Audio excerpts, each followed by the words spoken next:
El mazo golpeó el podio con un sonido como el de un hueso seco al romperse. Fue el único ruido agudo en una sala llena del murmullo de impermeables mojados y bajas expectativas. Maya estaba de pie en la parte de atrás, con las botas goteando agua fría sobre el suelo de linóleo. Sostenía la paleta número 42 contra el pecho como un escudo. A su lado, Leo, su hijo de 6 años, intentaba hacerse invisible, retorciendo el dobladillo de su abrigo enorme. No preguntó por qué estaban allí. Había dejado de preguntar porque hacía 3 semanas, más o menos cuando empezaron a aparecer las pegatinas de aviso final en la puerta de su apartamento. Artículo 104, dijo el subastador con voz monótona, un hombre que parecía haber sido tallado por aburrimiento. Parcela 9B, ubicada al final del antiguo ramal ferroviario. 0.2 acres. No edificable. Incluye una estructura. Oferta inicial, $50. Una oleada de risas recorrió la multitud. La estructura había aparecido en la pantalla momentos antes. Una caja de madera gris y desplomada, medio engullida por enredaderas de kudzu, que parecía menos un edificio y más un error que el paisaje intentaba digerir. 50, dijo un hombre en la primera fila, casi en broma. Era Elías Torne. Llevaba un traje que costaba más que el coche de Maya. Era dueño de la mitad del pueblo y estaba comprando la otra mitad solo para aplanarlo. 50 para el señor Torne, dijo el subastador. Oigo 60. Maya miró su aplicación bancaria. 184 pesos con 12 centavos. Eso era todo. Era la suma total de su vida laboral, su indemnización por despido y el reembolso de la guardería que ya no podía pagar. 60, dijo Maya. Su voz era débil, pero se oía. Torne se giró en su asiento. No parecía enojado, sino divertido. Observó a Maya, los puños deshilachados de su chaqueta, la curva cansada de sus hombros, la niña escondida en su sombra. 75, dijo Torne, volviéndose. 100, dijo Maya. La sala quedó en silencio. Esto no era una guerra de ofertas, era una tragedia. Todos sabían que la parcela 9B era una franja de lodo sin salida al mar. Pujar $100 por ella era una apuesta desesperada. Torne hizo una pausa. Le susurró algo a su asistente, quien consultó una tableta. Torne se encogió de hombros. Para él, no valía la pena el papeleo. Lo compraba para demolerlo y tener un espacio de estacionamiento, pero podía esperar al próximo ciclo fiscal. 100 a la 1, dijo el subastador. A las 2. Maya contuvo la respiración. Leo le apretó la mano. Vendido. Al número 42. El mazo volvió a crujir. Maya exhaló, un sonido entre alivio y terror. Acababa de comprar una casa. O un ataúd. No estaba segura de cuál. El camino a Iron Creek fue silencioso. La lluvia difuminaba el mundo en franjas grises y marrones. Aparcaron el coche, un sedán con una transmisión que rechinaba en señal de protesta, al final de un callejón sin salida. ¿Es esto todo?, preguntó Leo. Se encontraban frente a un muro de zarzas. Más allá, apenas visible a través del crepúsculo y la lluvia, estaba el cobertizo. Era más pequeño de lo que parecía en la pantalla, tal vez de 3,5 metros por 3,5 metros.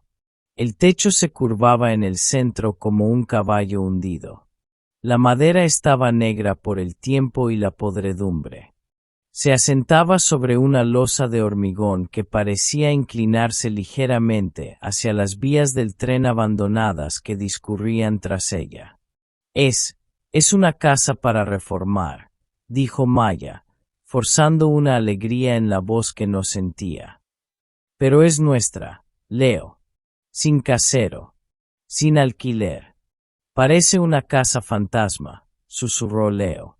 Los fantasmas no pagan impuestos, bicho. Nosotros sí. Se abrieron paso entre la maleza húmeda. La puerta estaba cerrada con un candado oxidado que parecía prehistórico. Maya no tenía cizallas. Tomó una piedra pesada de la plataforma y la estrelló contra la cerradura. Una vez. 2 veces. Al tercer golpe, el mecanismo se hizo añicos, convirtiéndose en polvo rojo. Ella abrió la puerta.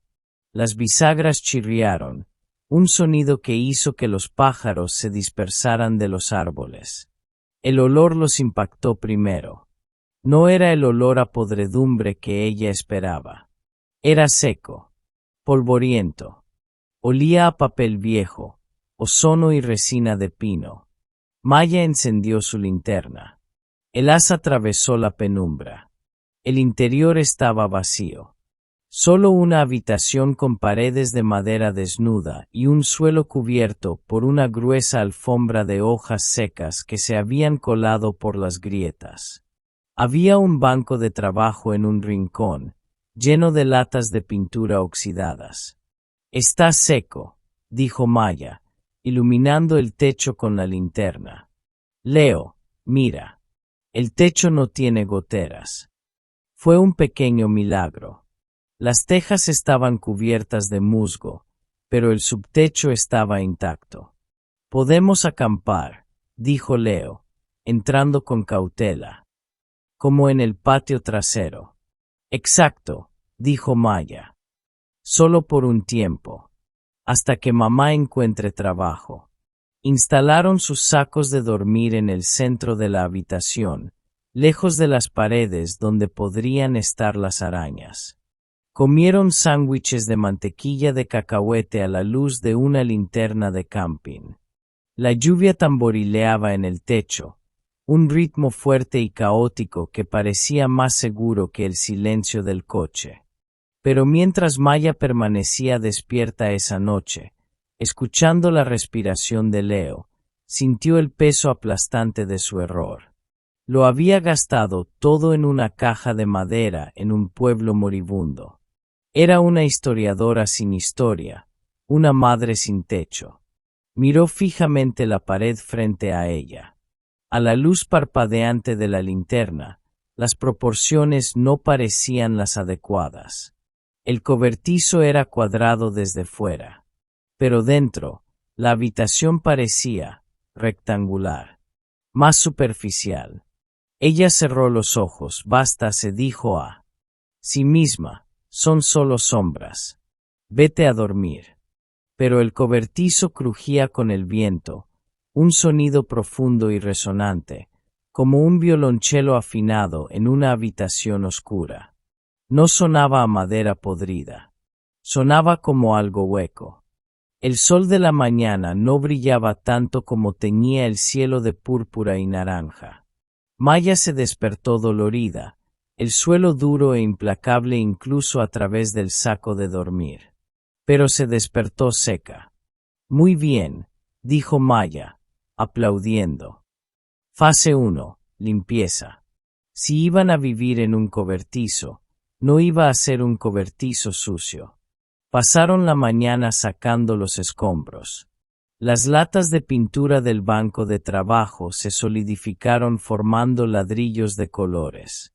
Barrieron las hojas. Maya usó una rasqueta para retirar el moho más resistente de los marcos de las ventanas. Al mediodía, el espacio estaba vacío. Y fue entonces cuando las matemáticas volvieron a molestarla. Maya salió con una cinta métrica que había encontrado en el maletero de su auto. Leo, sujeta este extremo contra la esquina, gritó. Caminó a lo largo del muro exterior. 14 pies, murmuró. Volvió adentro. Bueno, apóyalo contra la esquina interior. Caminó hacia la otra pared. La cinta métrica se tensó. 10 pies. Maya frunció el ceño. 4 pies. Faltaban 4 pies de espacio. Miró la pared del fondo. Estaba cubierta de tablas traslapadas toscamente labradas, igual que las demás. Pero al observar más de cerca, las cabezas de los clavos eran diferentes.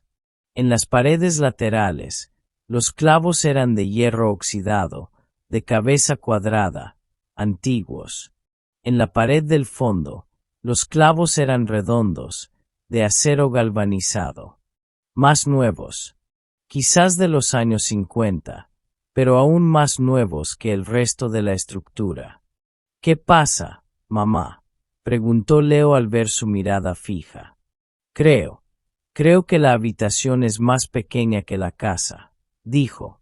Ella caminó hasta la pared del fondo y la golpeó con su nudillo, ruido sordo, madera maciza. Ella movió un pie hacia la derecha y tocó nuevamente, ruido sordo. Ella movió otro pie, ruido sordo. Llegó al centro de la pared, donde había un pesado estante de madera fijado a los montantes. Golpeó el espacio entre los soportes. Rasguear las cuerdas resonó. Una vibración profunda y hueca que persistió un segundo más de lo debido. A Maya le dio un vuelco el corazón.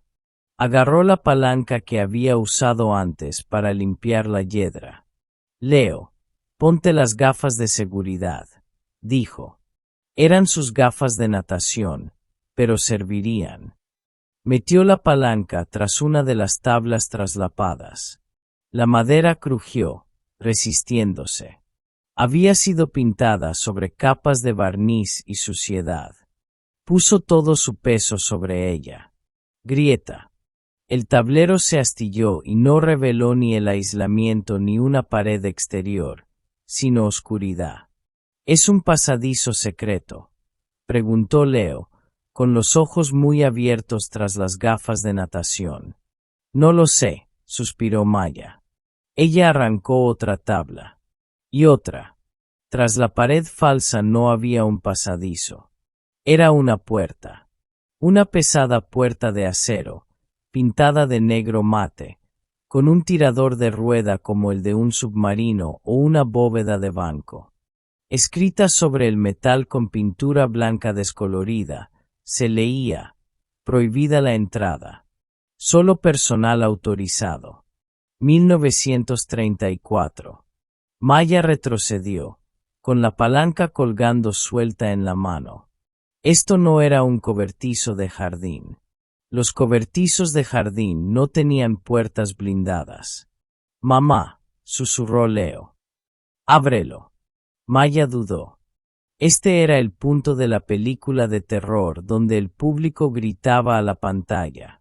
Pero la curiosidad era el vicio de los historiadores. Y además, ella era la dueña del lugar. Se aferró al volante. Estaba frío, absorbiendo el calor de sus palmas. Intentó girarlo. Estaba agarrotado. Espera, dijo. Tomó la lata de WD-40 de su kit de limpieza y roció el mecanismo hasta que goteó. Esperó un minuto y lo volvió a intentar.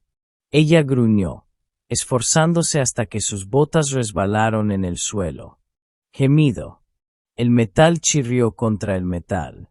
La rueda giró un cuarto de pulgada. Luego una pulgada. Luego, con una repentina liberación de presión que sonó como un profundo suspiro, giró. La puerta se abrió hacia adentro. El aire que salía era viciado y frío, con un intenso olor a cera vieja y electricidad. Maya iluminó el vacío con su linterna. No era una bóveda. Era una habitación, perfectamente conservada en el ámbar del tiempo. Baldosas insonorizadas de corcho cubrían las paredes formando un patrón geométrico. En el centro de la habitación se alzaba un enorme escritorio de caoba en forma de U. Sobre él, una máquina que parecía una fantasía steampunk. Era un transmisor de radio. Un enorme e imponente estante de tubos de vacío, diales y bobinas de cobre. A su lado, un tocadiscos para cortar discos de acetato. Un micrófono, pesado y cromado, colgaba de un brazo de suspensión, esperando una voz que no había hablado en 90 años. ¿Qué pasa?, preguntó Leo, asomándose por su pierna. Es una estación de radio, susurró Maya al entrar. El polvo era espeso, imperturbable. Lo cubría todo con una capa de terciopelo gris. Pasó un dedo por el escritorio. Bajo el polvo, la madera estaba rayada y desgastada. Vio un cuaderno de bitácora abierto sobre el escritorio. A su lado, sin capuchón, yacía una pluma estilográfica, con la tinta seca hacía tiempo. Se inclinó para leer la última entrada. La letra era irregular y apresurada. 14 de octubre de 1934. La transmisión de medianoche. Ya vienen. Puedo ver las antorchas desde la ventana. Tengo el cilindro. Tengo la prueba. Si tan solo pudiera enviar la señal antes de que se vaya la luz. Que Dios nos ayude a todos. Firmado, A. J. Sterling. Maya se quedó paralizada. Sterling. Ese era el nombre del fundador del pueblo. La estatua en la plaza. Y el hombre que había pujado contra ella, Elías Thorne, era nieto de Sterling. Pero Thorne no era un Sterling. El nombre había cambiado. Miró alrededor de la habitación. En los estantes había cientos de cajas amarillas, grabaciones. Maya comprendió entonces por qué habían olvidado el cobertizo. No lo habían abandonado. Lo habían tapiado. Lo habían ocultado. Alguien había construido una pared falsa para borrar esta habitación de la existencia, pero no la habían destruido. ¿Por qué? Mamá, dijo Leo.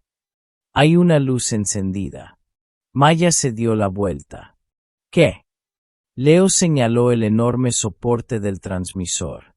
En lo profundo del vientre de cristal de un tubo de vacío del tamaño de una botella de leche, brillaba un diminuto y tenue filamento naranja.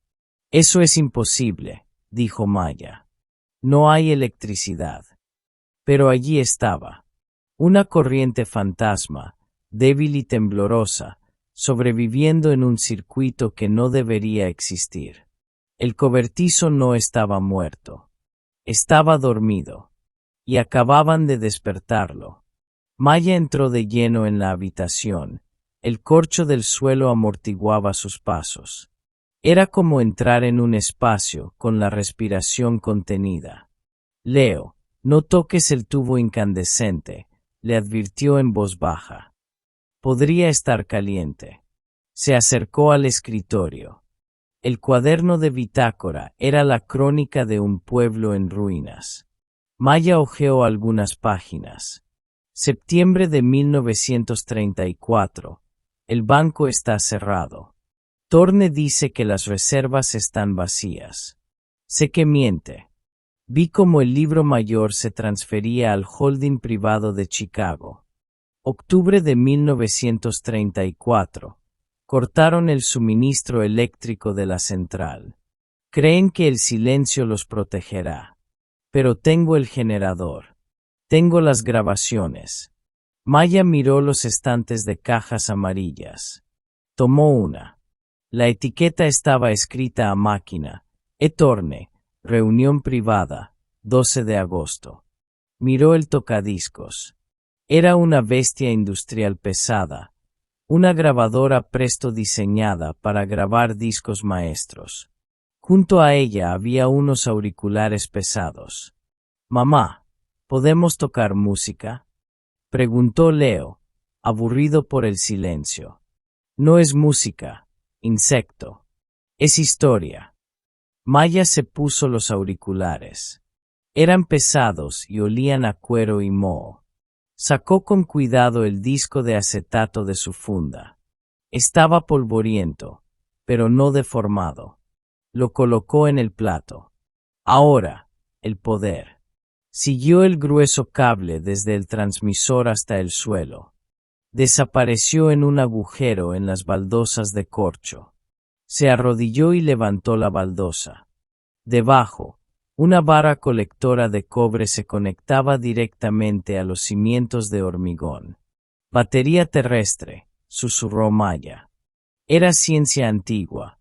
Usar la diferencia química entre la acidez del suelo y las placas metálicas para crear una corriente débil y constante. No era suficiente para alimentar una casa moderna, pero para los equipos analógicos de la década de 1930 diseñados para bajo voltaje, era justo lo suficiente para mantener la luz piloto encendida.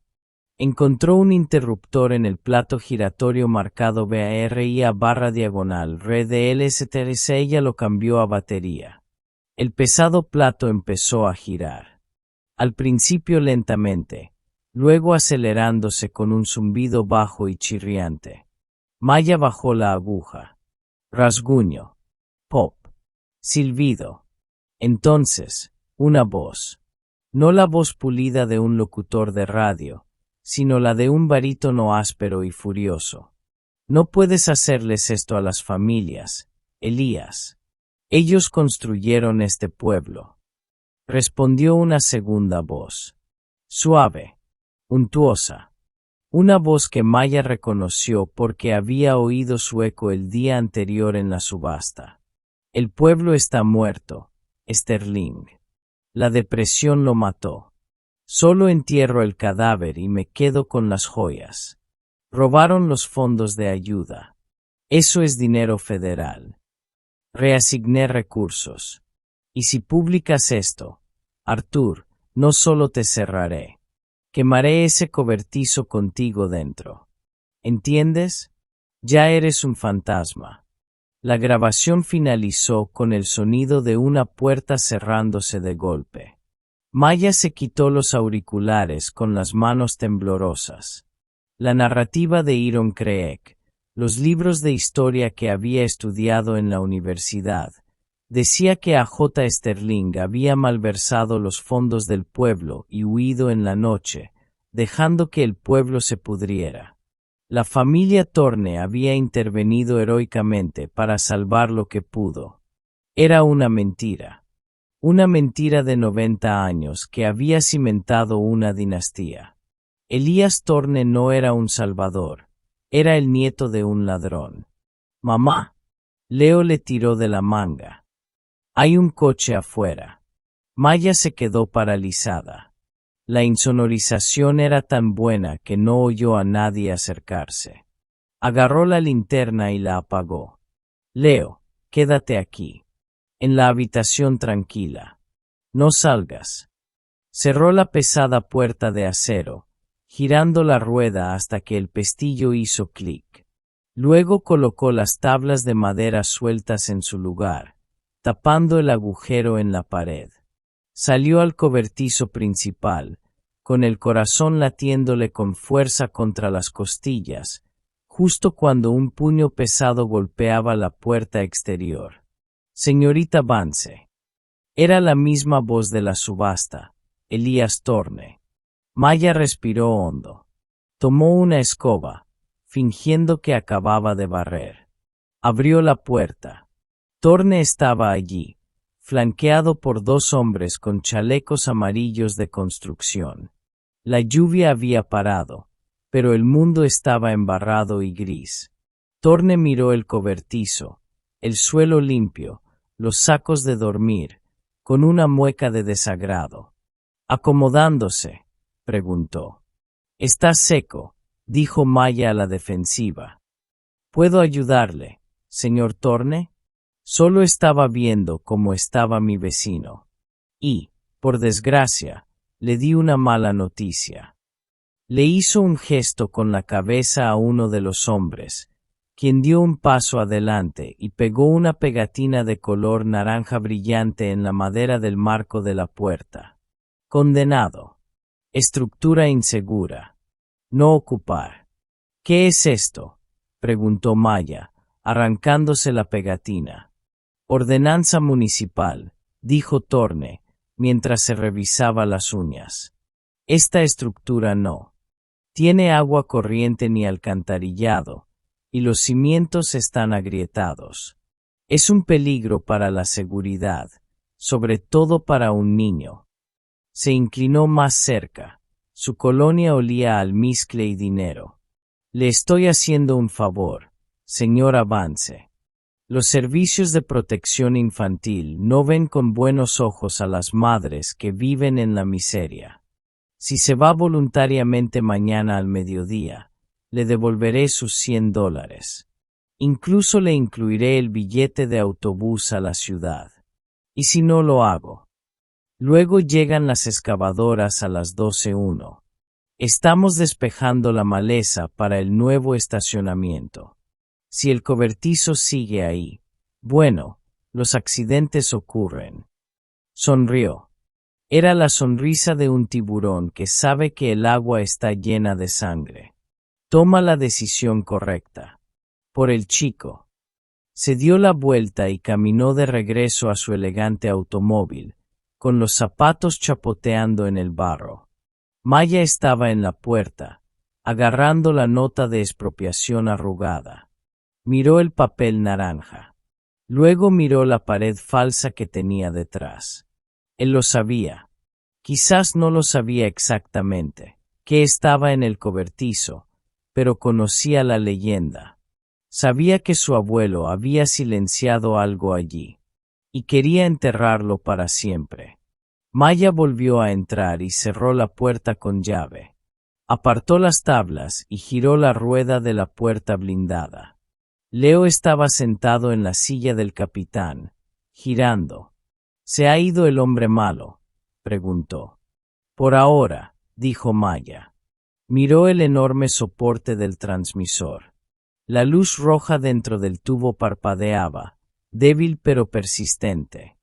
Leo, dijo, con una extraña calma invadiéndola.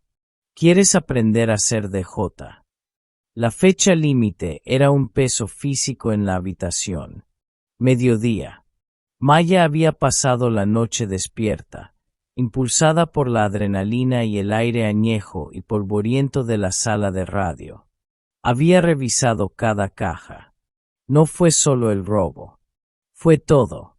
Caja 4, sobornos del sheriff.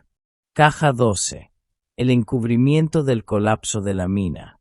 Casilla 25, la escritura de la parcela. Esa fue la prueba irrefutable. Maya encontró la escritura original del terreno en un archivo plano debajo del escritorio. La parcela no pertenecía a la ciudad. Nunca había regresado a ella. A J. Sterling la había depositado en un fideicomiso perpetuo para la verdad de Iron Creek. La subasta de impuestos fue ilegal. La ciudad había vendido terrenos que no le pertenecían porque los registros se habían perdido. Lo robó 2 veces, murmuró Maya, frotándose los ojos. Una en 1934 y otra ayer. Pero un papel no detendría una excavadora. Torne controlaba los tribunales, la policía y la narrativa.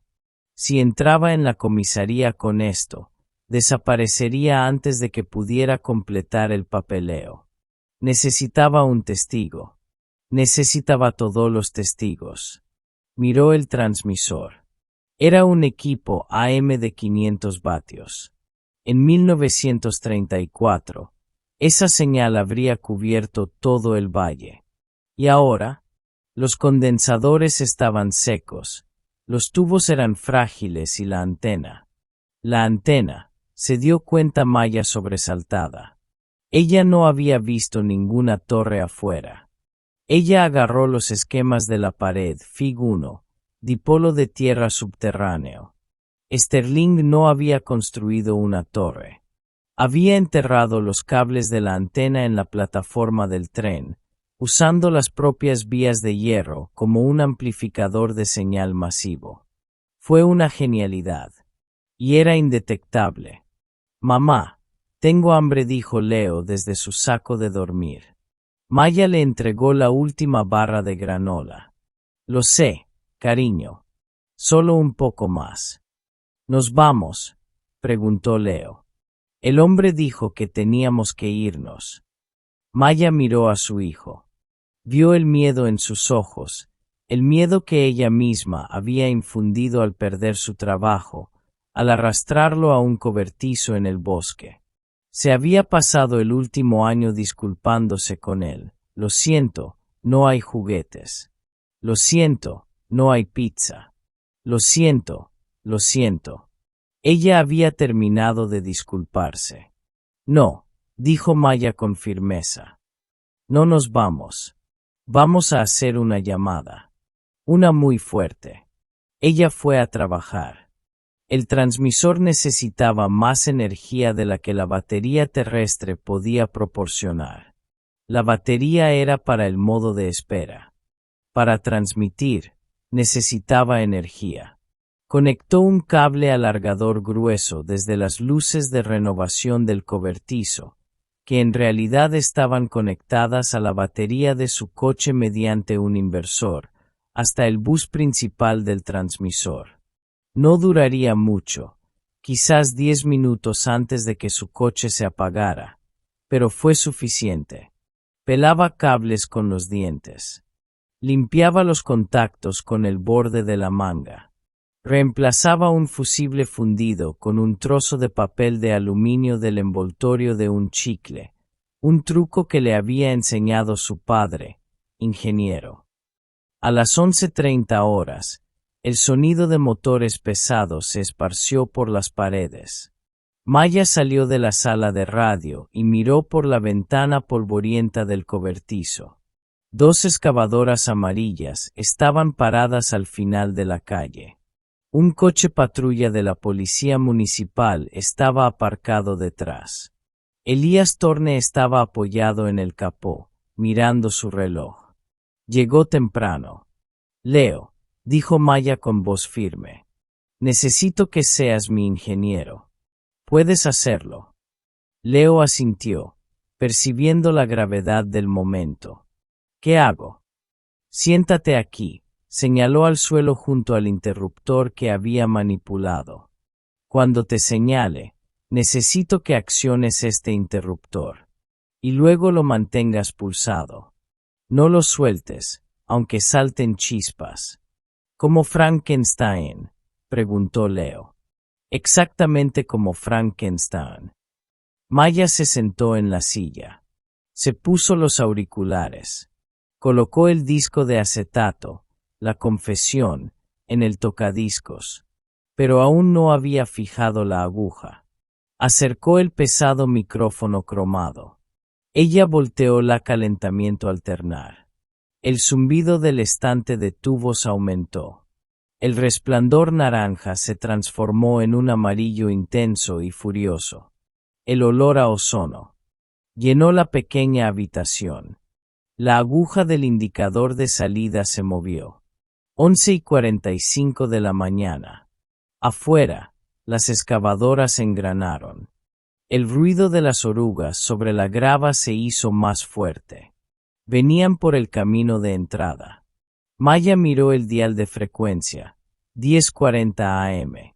Se preguntaba si alguien en Iron cree que escuchaba aún la radio AM. Quizás solo los camioneros. Quizás los ancianos. Quizás nadie. No importa, susurró. La verdad sale a la luz. Miró la escritura sobre el escritorio. Miró a Leo, que sostenía el interruptor con ambas manos. Listo, ingeniero. Lista, mamá. Afuera, la primera excavadora golpeó el zarzal. El cobertizo se estremeció.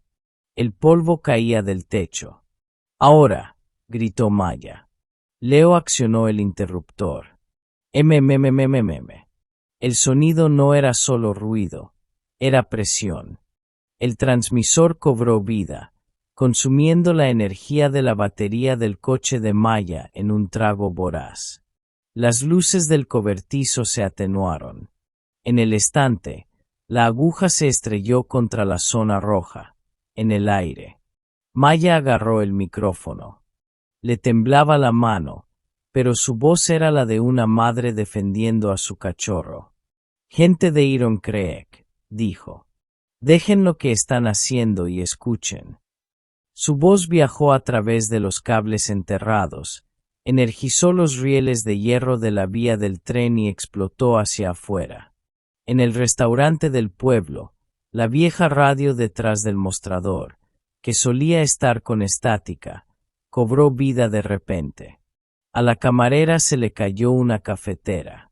En el coche patrulla estacionado fuera del cobertizo, el escáner emitió un pitido, anulando el canal de despacho. En la cabina de la excavadora, la radio apagó la emisora country y la reemplazó con la voz de Maya. Me llamo Maya Vance. Estoy en el antiguo cobertizo ferroviario de la parcela 9B. Y estoy a punto de ser aplastada por una excavadora encargada por Elías Torne. El conductor de la excavadora dudó. Levantó el pie del acelerador.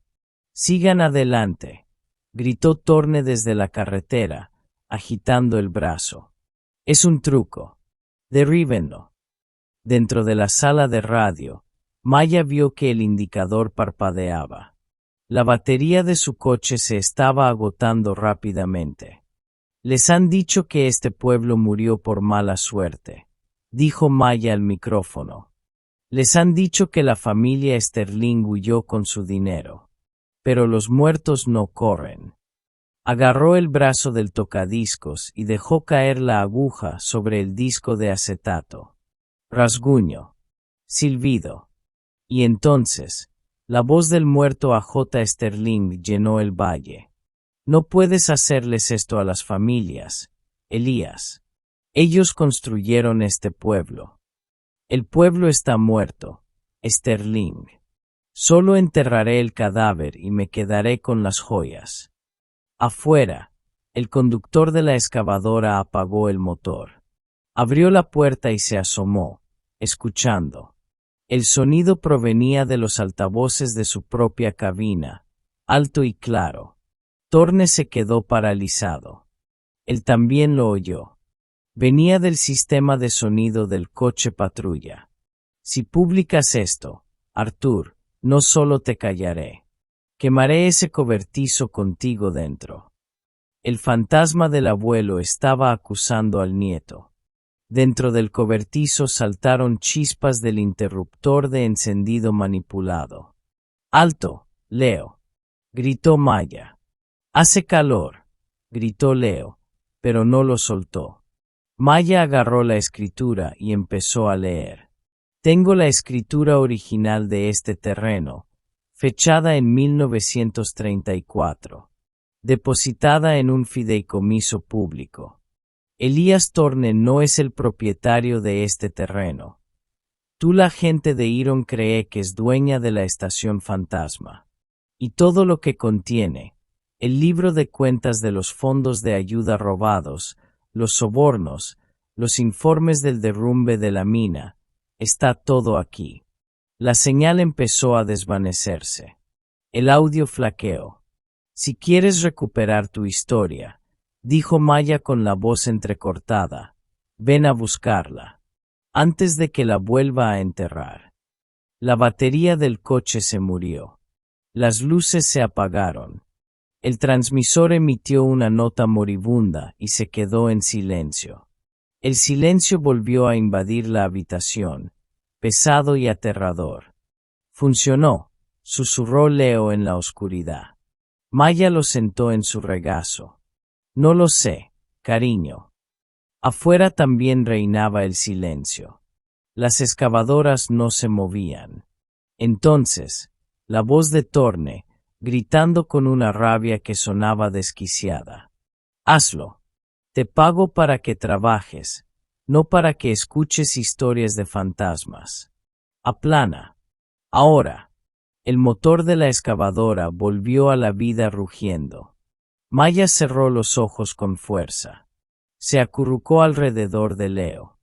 Habían dicho la verdad. pero la verdad no detiene al acero. El suelo tembló al crujir los escalones sobre la losa de hormigón. El cobertizo crujió.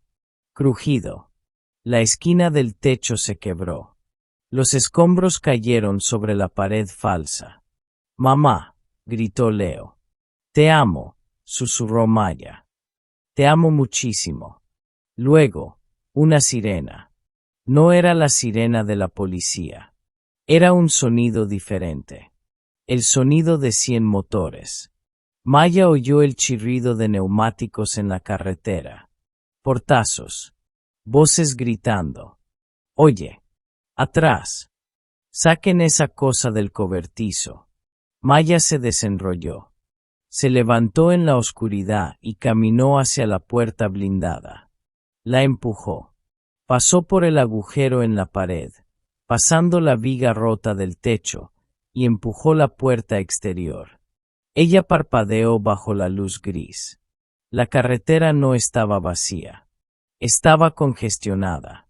Camionetas, sedanes, motocicletas. La gente salía a raudales de sus coches.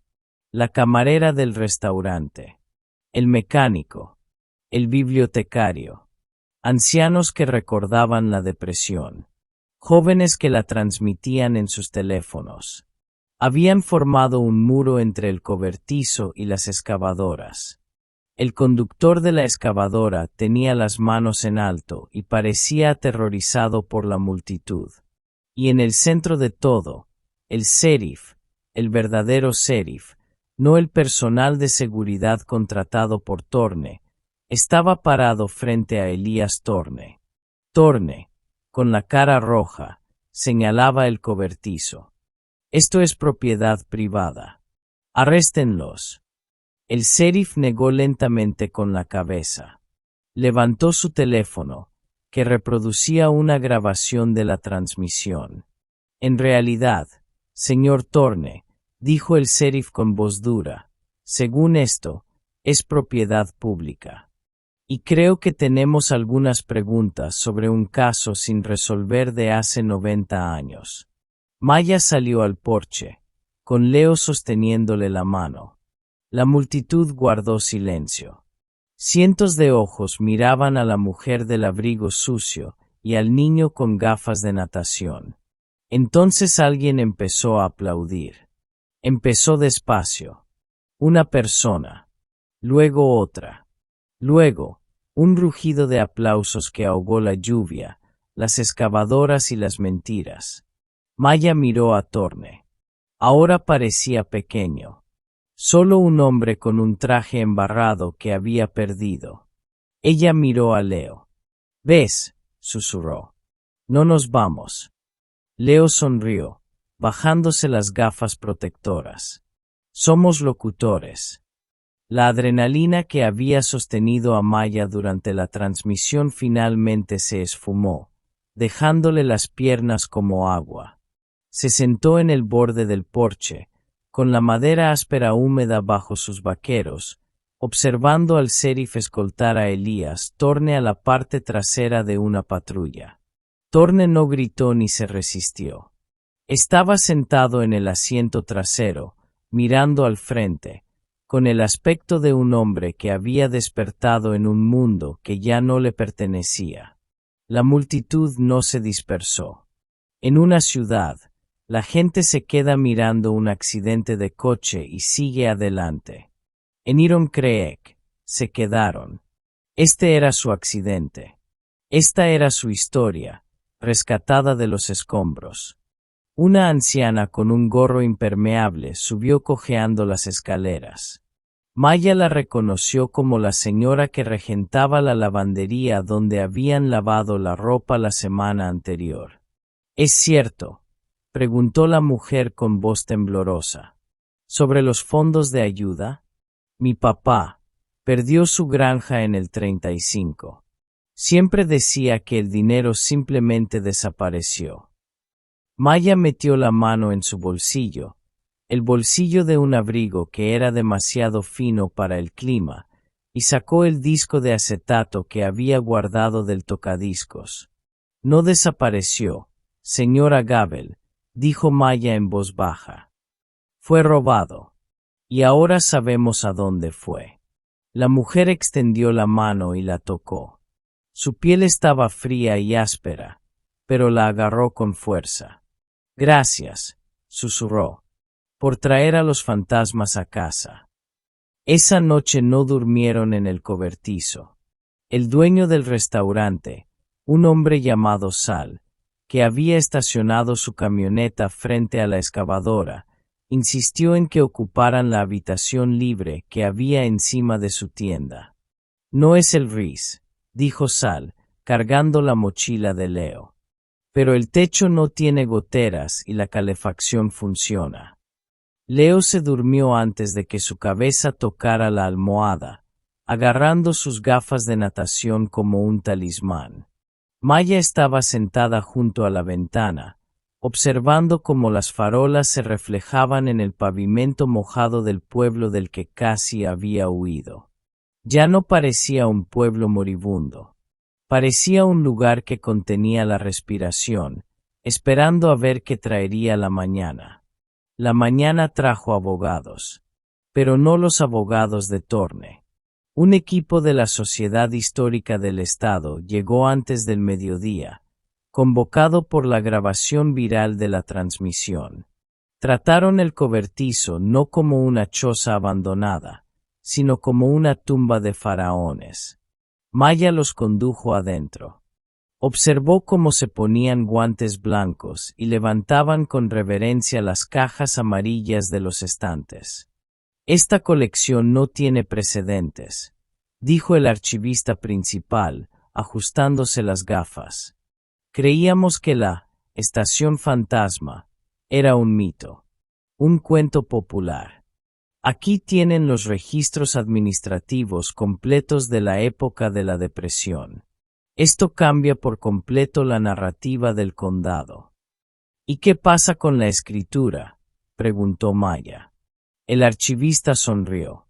Lo verificamos con el secretario del condado esta mañana. El fideicomiso es infalible. A J. Sterling le dejó el terreno al guardián de la estación.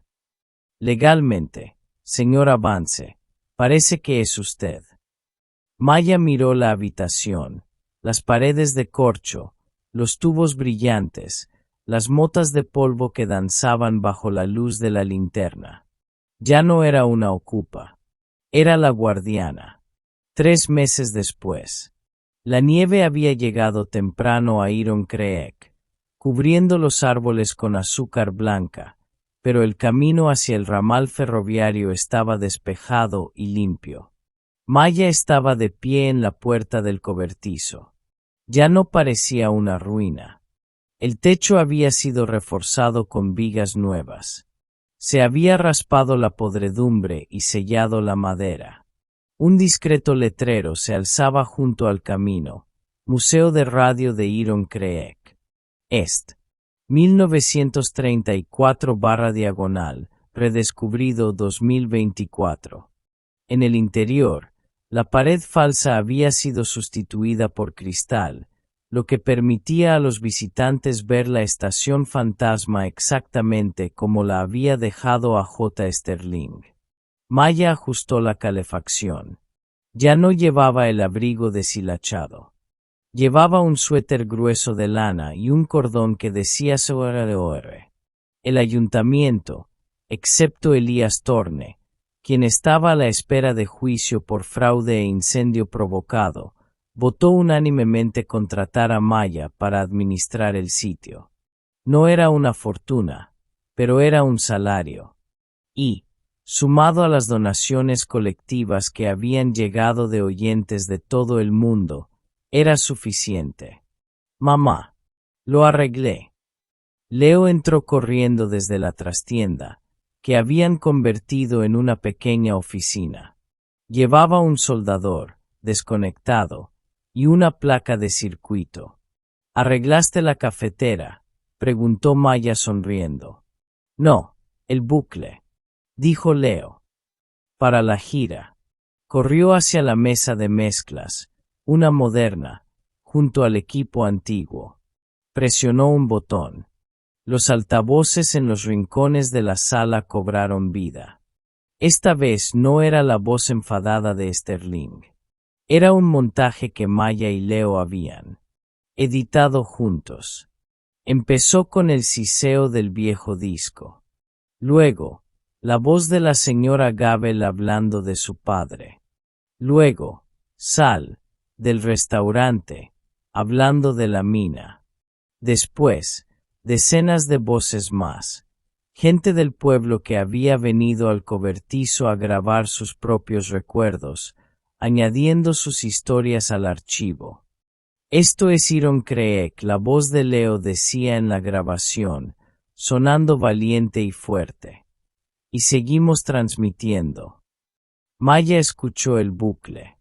Era hermoso.